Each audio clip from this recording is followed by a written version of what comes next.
एक समय की बात है, एक छोटे से गांव में एक संयुक्त परिवार रहता था। परिवार के मुखिया रामप्रसाद जी थे। वे अपने दो बेटों और बहुओं के साथ सुखी जीवन व्यतीत कर रहे थे। बड़े बेटे का नाम था श्याम और छोटे बेटे का नाम राकेश। श्याम की शादी कुछ साल पहले हो चुकी थी और उसकी पत्नी सीमा घर की बड़ी बहू थी। राकेश अभी तक अविवाहित था और अक्सर अपनी भाभी सीमा के साथ हंसी मजाक करता रहता था। सीमा अपनी सादगी और समझदारी के लिए पूरे गांव में जानी जाती थी। घर की सारी जिम्मेदारियां उसने बड़ी कुशलता से संभाली हुई थी। श्याम अक्सर अपने काम में व्यस्त रहता था और सीमा से ज्यादा बातचीत का मौका नहीं मिल पाता था। राकेश, जो स्वभाव से चंचल और मस्तीखोर था, सीमा के साथ मजाक करते हुए अपने दिन बिताता। हालांकि उनके बीच एक आदर और प्यार का रिश्ता था जो एक मर्यादा के भीतर था। दिन बीतते गए और राकेश की शादी की चर्चा घर में चलने लगी। रामप्रसाद जी और उनकी पत्नी सुमित्रा जी ने तय किया कि अब राकेश की शादी का समय आ गया है। गांव के पास वाले गांव में एक सुशील और संस्कारी लड़की रेखा से राकेश का रिश्ता तय हुआ। जब राकेश को ये खबर मिली तो वह पहले तो थोड़ा घबराया, क्योंकि अब उसकी स्वतंत्रता और मस्ती का समय समाप्त हो जाएगा, लेकिन धीरे धीरे उसने इस बात को स्वीकार कर लिया। शादी के बाद रेखा भी इस संयुक्त परिवार का हिस्सा बन गई। सीमा और रेखा के बीच जल्द ही अच्छी दोस्ती हो गई। रेखा ने सीमा को अपना आदर्श मान लिया और हर काम में उससे सलाह लेने लगी।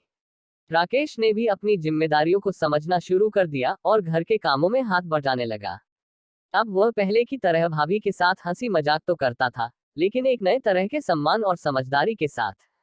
वक्त गुजरता गया और परिवार की खुशियां बढ़ती गईं।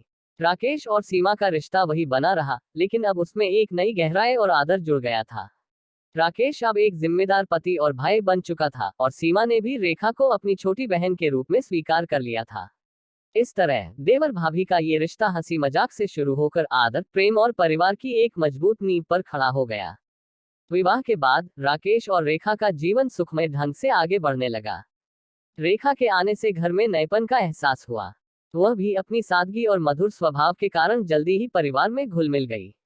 सीमा, जो हमेशा घर के सारे काम संभालती थी, अब उसे एक सहारा मिल गया था। दोनों बहुएं आपस में मिलजुल कर सारा काम करती और घर में हर समय खुशियों का माहौल बना रहता था। राकेश, जो कभी अपनी भाभी के साथ मस्ती मजाक करता रहता था, अब समझदार हो चुका था। उसने अपनी जिम्मेदारियों को पूरी तरह से स्वीकार कर लिया था। परंतु सीमा और राकेश के बीच का वह पुराना देवर भाभी वाला रिश्ता वैसा ही बना हुआ था। अब भी जब कभी घर में कोई तनाव या थकावट महसूस होती, तो राकेश सीमा के पास आता और हल्के फुल्के मजाक में उसे हंसा देता। एक दिन की बात है, घर में एक बड़ा धार्मिक आयोजन रखा गया। गांव के कई लोग रामप्रसाद जी के घर में इकट्ठा हुए।